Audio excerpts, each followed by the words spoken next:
நண்பர்களுக்கு வணக்கம். நான் எட்டியப்ப சோழன். எட்டி டாக்ஸ்க்கு உங்களை அன்புடன் வரவேற்கின்றேன். மறக்காமல் இது வரைக்கும் நம்முடைய சேனலை சப்ஸ்கிரைப் பண்ணாத நண்பர்கள் சப்ஸ்கிரைப் பண்ணிக்கங்க, சப்போர்ட் பண்ணுங்கள். நீங்கள் என்ன செய்தி பார்க்க போகிறோன்னு கேட்டிங்கன்னா, ஷாங்காய் ஒத்துழைப்பு மாநாட்டில் சாதித்த இந்தியா, சர்வதேச தலைவர்களுக்கு மத்தியில் சம்பவம் செய்த மோடி. ஆனால் மோடி அவர்கள் பேசியிருக்கின்ற வார்த்தைகள் ஒவ்வொன்றும் பாகிஸ்தானை நேரடியாக அட்டாக் பண்ண மாதிரி இருந்ததுங்க. ஏன்னா இதே ஷாங்காய் ஒத்துழைப்பு மாநாட்டுக்கு நம்முடைய பாதுகாப்புத்துறை அமைச்சர் ராஜ்நாத் சிங் அவர்கள் போயிருந்தார். அந்த தருணத்தில் அந்த மாநாட்டுக்கு இடையில் சர்வதேச தலைவர்கள்கிட்ட வந்து பகல்காமில் வந்து பயங்கரவாதிகள் தாக்குதல் தொடுத்துருக்குறாங்க. பாகிஸ்தான் மண்ணிலிருந்து தான் வந்திருக்கிறாங்க. இந்த பயங்கரவாத தாக்குதலை ஷாங்காய் ஒத்துழைப்பு மாநாட்டில் கலந்து கொண்டிருக்கக்கூடிய எல்லா தலைவர்களும் கண்டிக்க வேண்டும் என்று சொன்னார். ஆனால் சொன்னதை கேட்டு கண்டிச்சாங்களான்னு கேட்டிங்கன்னா, எல்லாரும் பயங்கரவாதத்துக்கு எதிராக பேசினாங்க. ஆனால் பகல்காம் தாக்குதல் தொடர்பாக அங்கிருக்கக்கூடிய தலைவர்கள் தங்களுடைய கண்டனத்தை பதிவு செய்யவில்லை. அதற்கு பதிலாக பாகிஸ்தானில் நடந்த பயங்கரவாத தாக்குதலை கண்டித்தார்கள். பயங்கரவாதம் என்றாலே எல்லா இடத்திலும் ஒரே மாதிரியான தன்மை தானே. ஒரு நாட்டில் நடந்தால் மட்டும் கண்டுகொள்வது, இன்னொரு நாட்டில் நடந்தால் அதை கண்டுகொள்ளாமல் அப்படியே கடந்து போவது.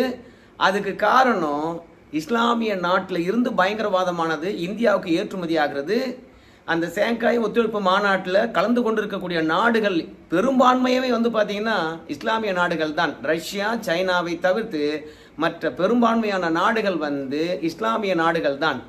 அதனாலே வந்து அந்த நாடுகளுடன் நமக்கு நட்புறவு அருந்து போய்விடும் என்பதனால சீனா அன்னைக்கு பகல்காம் தாக்குதலை கண்டிக்கவே இல்லை, ஒரு தீர்மானம் போடவே இல்லை. பிறகு பாகிஸ்தானில் நடந்த பயங்கரவாத தாக்குதலை கண்டித்து தீர்மானம் இயற்றப்பட்டது. அந்த வரைவு அறிக்கையாக இருக்கலாம், இல்லை அந்த கண்டன தீர்மானமாக இருக்கலாம். நம்ம இந்தியா நிராகரித்து விட்டது, கையெழுத்து போடல. அதே மாதிரி தான் நம்முடைய வெளியுறவுத்துறை அமைச்சர் போனார் ஷாங்காய் ஒத்துழைப்பு மாநாட்டுக்கு. அங்கேயும் இதே நிலைமை தான் ஏற்பட்டது. சீன அதிபர் கண்டித்தார், ஆனால் ஒரு தீர்மானம் போடலாம் இல்லையா, தீர்மானம் போடவே இல்லை. இப்போ நம்ம மோடி அவர்கள் அதே ஷாங்காய் ஒத்துழைப்பு மாநாட்டுக்கு போயிருக்கிறாரு. அந்த இடத்துல அவர் என்ன பேசினார்னு கேட்டிங்கன்னா, பயங்கரவாத தாக்குதல் மனித குலத்தினுடைய மாபெரும் எதிரி. இந்த விஷயத்தில் எந்த நாட்டுக்கும் சரி இரட்டை நிலைப்பாடு இருக்கவே கூடாது. பயங்கரவாதத்துக்கு நிதி அளிக்கக்கூடிய ஒரு நாடு பக்கத்து நாடாகவே இருக்குது. அதை எப்படி நாம் அனுமதிக்க முடியும்? ஷாங்காய் ஒத்துழைப்பு மாநாட்டில் ஒட்டுமொத்த நாடும் இந்த வலியை உணரணும், ஒரு நாட்டின் மீது பயங்கரவாத தாக்குதல் நடந்தா. அதனால் சர்வதேச அளவில் பயங்கரவாதம் என்பது மனித குலத்துக்கு எதிரியாக இருப்பதனால, நமக்கு சவாலாக இருப்பதனால, இந்த ஷாங்காய் ஒத்துழைப்பு மாநாட்டில் பயங்கரவாதத்துக்கு எதிராக தீர்மானம் இயற்றப்பட வேண்டும். நிதி உதவி தருகின்ற நாட்டை கண்டிக்க வேண்டும். அது மட்டும் இல்லை, எங்கள் நாட்டினுடைய இறையாண்மையை கொலை பண்ணுற அளவுக்கு எங்கள் நாட்டு மக்களை என்ன மதம் என்று கேட்டு பயங்கரவாதிகள் சுட்டு தள்ளியிருக்கிறாங்க. அதனால் பஹல்காம் தாக்குதலுக்கு கண்டனத்தை இந்த சர்வதேச நாடுகள் தெரிவிக்க வேண்டும், இதுக்கு தீர்மானம் ஏற்ற வேண்டும் அப்படின்னு சொல்லிட்டு பெரும்பான்மையான இஸ்லாமிய நாடுகள் இருக்கின்ற அந்த இடத்துல கூட நம்ம மோடி அழுத்தம் திருத்தமாக சொன்னார். அங்கே வந்திருக்கக்கூடிய சர்வதேச தலைவர்கிட்ட ஒருமித்த கருத்தை ஏற்படுத்தினார். மோடி அவர்கள் எந்த டோனில் பேசினாரோ அதே டோனில் சீன அதிபர் பேசினார், ரஷ்ய அதிபர் பேசினார். குறிப்பாக இந்த ஃபோட்டோவை பாருங்கள். பக்கத்தில் பாகிஸ்தானுடைய அதிபர் இருக்கிறார், பக்கத்தில் புட்டினும் நம்ம மோடி இருக்கிறாங்க. நம்ம மோடி அவர்கள் சர்வதேச தலைவர்களுக்கு எந்த அளவுக்கு அழுத்தம் கொடுத்துருந்தா பாகிஸ்தானுடைய பிரதமரை கண்டுக்கவே இல்லை பாருங்க. ரெண்டு பேரும் நம்ம நாட்டு விஷயம், ரஷ்யா நாட்டு விஷயத்தை பற்றி பேசிட்டே இருக்காங்க. இப்படி சர்வதேச நாடுகள் மத்தியில் பஹல்காம் தாக்குதல் ஒரு பயங்கரவாத தாக்குதல் தான் அப்படின்னு ஏற்றிக்க வச்சு கண்டன தீர்மானத்தை ஏற்றி, அந்த கண்டன தீர்மானத்தில் ஷாங்காய் ஒத்துழைப்பு மாநாட்டில் வந்திருக்கக்கூடிய எல்லா நாட்டு தலைவர்களும் கையெழுத்திட்டு இருக்கின்றார்கள். இது இந்தியா சாதித்திருக்கிறதுங்க. மோடி அவர்கள் சர்வதேச தலைவர்கள் மத்தியில் சம்பவம் பண்ணியிருக்கின்றார். நம்ம நாட்டிலேருந்து பிரதிநிதிகள் போனாங்க ஷாங்காய் ஒத்துழைப்பு மாநாட்டுக்கு. அந்த தருணமெல்லாம் வந்து பாகிஸ்தானுக்கு பயந்துக்கிட்டு சீனா வந்து, நான் வந்து பாகிஸ்தானில் நடந்த பயங்கரவாத தாக்குதல்னா கண்டிக்கிறேன், ஆனால் இந்தியாவை மட்டும் கண்டுக்க மாட்டேன் அப்படின்னு சொன்னாங்க. ஏன்னா இப்போ சமீப காலமாக அமெரிக்கா பாகிஸ்தானுடன் நெருங்கி கொண்டே இருக்குது. இந்த நெருக்கத்தை சீனா விரும்பவே இல்லை. அதனால் பாகிஸ்தானுக்கு எதிராக இந்தியா கொண்டு வருகின்ற அந்த தீர்மானம் என்பது நம்ம ஏற்றுக்கொள்ளக்கூடாது என்று இருந்தாங்க. ஆனால் மோடி போனால் அது நடக்காமல் இருக்குமா? இன்னைக்கு ஷாங்காய் ஒத்துழைப்பு மாநாட்டில் இந்த தீர்மானம் ஏற்றப்பட்டிருக்குது. எல்லா நாட்டு தலைவர்களும் வரவேற்றிருக்கின்றார்கள், கையெழுத்திட்டு இருக்கின்றார்கள். உண்மையாகவே இந்தியா சாதித்து இருக்கிறதுங்க. இல்லைன்னு வச்சுங்களேன், இந்தியா எதிர்நிலைப்பாடு எடுத்தா அது சீனாவுக்கு பெரும் பிரச்சனையை உருவாக்கும். ஏன்னா அமெரிக்கா சீனா மீது 30% வரி போட்டிருக்காங்க, கொஞ்சம் நெஞ்சம் கிடையாது. இதை பார்த்து தான் சீன அதிபர் நம்ம நாட்டு அதிபருக்கு கடிதம் எழுதியிருந்தார். எல்லை பிரச்சனையும் பேசுவோம், ரெண்டாவது வர்த்தக பிரச்சனையும் பேசுவோம். அதையெல்லாம் தாண்டி சீனாவுடைய நலனுக்கு எதிராக அமெரிக்காக்காரன் இந்தியாவுடன் பல ஒப்பந்தம் போட்டிருக்கான். அதையும் பேசுவோம், ஆக்கப்பூர்வமா பேச்சுவார்த்தை நடத்துவோம், எப்ப எல்லாரும் சந்திக்கலாம் அப்படின்னு கடிதம் எழுதுகின்ற போது நம்ம குடியரசுத் தலைவர் அவர்கள் பிரதமர் அலுவலகத்துக்கு அனுப்ப, பிரதமர் பார்த்தீங்கன்னா அதை பார்த்துட்டு நான் ஷாங்காய் ஒத்துழைப்பு மாநாட்டுக்கு வருகின்றேன், இருக்கின்ற எல்லா பிரச்சனையும் பேசுவோம் அப்படின்னு சொல்லிட்டு ஷாங்காய் ஒத்துழைப்பு மாநாட்டுக்கு போனார். இதுல முக்கியமான விஷயம் என்ன தெரியுமா? நம்ம மோடி அவர்களும் ரஷ்ய அதிபர் புட்டின் அவர்களும் ஒரே கார்ல போயிருக்காங்க. ஷாங்காய் ஒத்துழைப்பு மாநாடு முடிந்து விட்ட பிறகு இரு நாட்டுக்கு இடையில் இருக்கக்கூடிய பிரச்சனை, இரு நாட்டுக்கு இடையில் இருக்கக்கூடிய வர்த்தகம், இரு நாட்டுக்கு இடையில் இருக்கக்கூடிய உறவு மேம்பாடு எல்லாவற்றையும் தனித்து பேசுவதற்காக புட்டின் கார்லயே ஏறி நம்ம மோடி அவர்கள் போயிருக்காருங்க. இது ட்ரம்புக்கு பெரிய அதிர்ச்சியை தந்திருக்குங்க. இப்ப இந்தியா எடுத்திருக்கின்ற முடிவு என்ன? ட்ரம்ப் நீ வரி போட்டா என்ன போடாட்டா என்ன, அமெரிக்கா உறவு எங்களுக்கு தேவை கிடையாது, நீ எங்க மீது பெரிய நடவடிக்கை எடுப்ப, அதை பத்திலாம் எங்களுக்கு கவலை கிடையாது. ஏன்னா ஏற்கனவே ட்ரம்ப் ஒரு வார்த்தையை விட்டிருக்கின்றார், பிரிக்ஸ் நாடுகள் மீது நாங்க இன்னும் கூடுதலாக 10% வரியை போட போறோம். இப்ப இந்தியா மீது பாத்தீங்கன்னா 50% வரியை போட்டாரு ட்ரம்ப். ஆனா டாலருக்கு எதிராக பிரிக்ஸ் நாடுகள் ஒருங்கிணைவதன் காரணமாக பிரிக்ஸ் நாடுகள் மீது நாங்க இன்னும் 10% வரியை போட போறோம் அப்படின்னு சொல்றார். அப்படி பார்க்கும்போது இந்தியா மீது 60% வரி விழப்போகுது.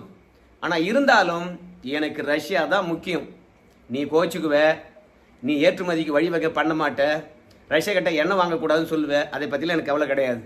இந்த ஆண்டாண்டு காலமாக எங்களுக்கு பிரச்சனை இல்லாமல் நண்பனாக இருக்கக்கூடிய ரஷ்யா உறவு தான் முக்கியம் சொல்லிவிட்டு ஷாங்காய் ஒத்துழைப்பு மாநாடு நடந்து முடிந்த பிறகு புட்டின் கார்லேயே நம்ம மோடி போயிருக்கிறாருங்க.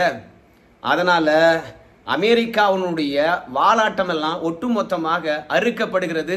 ஷாங்காய் ஒத்துழைப்பு மாநாட்டில் ஜி ஜின்பிங் அவர்கள் நம்ம மோடியிடம் காட்டின நெருக்கம் காரணமாக மோடி அவர்களே பார்த்தீங்கன்னா சீனாவுக்கும் இந்தியாவுக்கும் இடையில் இருக்கக்கூடிய வர்த்தகம், எல்லை பிரச்சனை இதை பற்றி பேசவில்லை என்றாலும் கூட சீன அதிபரே வெளிப்படையாக சொல்லியிருக்கிறாரு, இந்திய யானையும் சீன டிராகனும் இரண்டும் ஒன்று சேர்ந்து நடனமாட வேண்டும் அப்படின்னு சொல்லியிருக்கின்றார். அதுக்கு அவர் பயன்படுத்தின வார்த்தை என்ன தெரியுமா? இந்திய யானையானது நல்ல நண்பனாக இருக்கணும், நல்ல நாடாக இருக்கணும், வெற்றியை அனுமதிக்கக்கூடிய ஒரு நாடாக இருக்கணும். இது மூன்றும் இருந்தா இந்த டிராகனும் இந்திய யானையும் நடனமாடும் அப்படின்னு சொல்லியிருக்கிறாங்க. நாம நல்ல நண்பனாக இருக்க தான் ஆசைப்படுறோம். ஆனால் சீனாக்காரனுடைய புத்தி அப்படி கிடையாது. கடந்த காலங்களில் கசப்பான உணர்வுகள் நமக்கு இருக்கத்தானே செய்யுது. இப்போ கூட இந்தியா சீனா கிட்ட எதிர்பார்ப்பது என்னன்னு கேட்டீங்கன்னா, எல்லை பிரச்சனையை தீர்த்துடுவோம், பிறகு வர்த்தகத்தை பற்றி நம்ம பேசுவோம் அப்படின்னு இந்தியா சொல்லுது. ஏன்னா வர்த்தகம் சீனாவது எந்த விதத்திலும் பாதிப்பு அடையவே இல்லைங்க. சீனாவுக்கு நாம் எந்த அளவுக்கு பொருளை ஏற்றுமதி பண்ணுறோம் அப்படின்னு பார்க்கும்பொழுது 1425 கோடிக்கு நம்ம நாட்டிலிருந்து சீனாவுக்கு பொருட்களை ஏற்றுமதி பண்ணுறோம். ஆனால் சீனாக்காரன் நம்ம நாட்டுக்கு எவ்வளோ பொருளை அங்கிருந்து ஏற்றுமதி பண்ணுறான்னு பார்க்கும்போது 11,350 கோடி. அப்போது சீனாவுடைய வர்த்தகம் இந்தியாவில் குறைஞ்சா போயிருக்குது, அதிகரித்து தான் இருக்கிறது. இந்த கல்வான் தாக்குதலுக்கு பிறகு கூட சீன வர்த்தகமானது இந்தியாவுடன் குறைந்தே விடலை, அதிகமாக தான் இருக்குது. அப்போது வர்த்தகத்தை பேசுவதை விட எல்லை பிரச்சனை பற்றி பேசுவோம் அப்படின்றது தான் மோடி அவர்களுடைய எண்ணம்.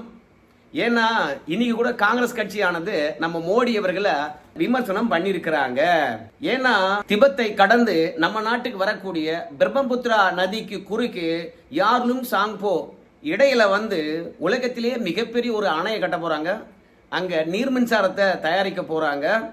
இப்படி இந்தியாவுக்கு வருகின்ற ஒட்டுமொத்த தண்ணியும் தடை செய்ய போறாங்க. அதனால வடகிழக்கு மாநிலமானது பாதிப்படைய போகிறது.